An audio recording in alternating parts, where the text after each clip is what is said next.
Hi there, I just picked up this Milwaukee M18 random orbit sander. It's a great little unit for finish sanding small items like this crosscut sled I'm working on. One issue I found with it though is that it does come with a little dust collection canister like this, but I don't know how effective that is at keeping the fine dust out of the air. So rather than use that, I much prefer the idea of the dust collection. So I do have it hooked up to the dust collection port that I came with.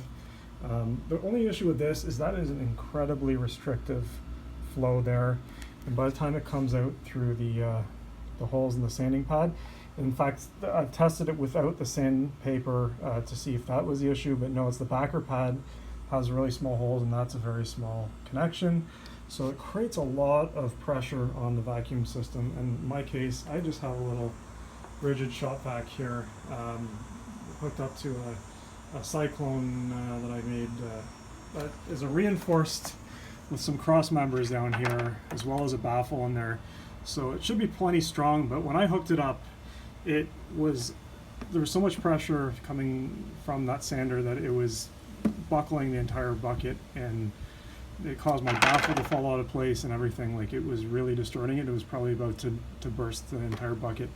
So I just had an idea that I thought I'd share.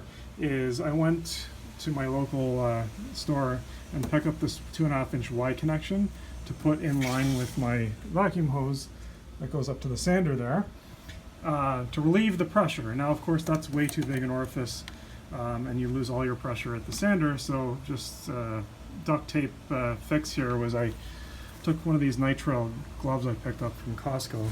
If you stick it here over top of the port there and just poke a small hole in it, it relieves some of the pressure from the narrow orifice on the sander, and it still gives me pretty good suction for when I'm doing sanding projects. So give it a shot if you've had issues with that. Even if you're not using one of these cyclones, that kind of pressure is probably not good for your vacuum, so it's probably a good idea. Even if I wasn't using the cyclone, I'd probably want to save the motor on the vacuum by relieving some of the pressure, and this does a great job of it. Thanks. Let me know how you do.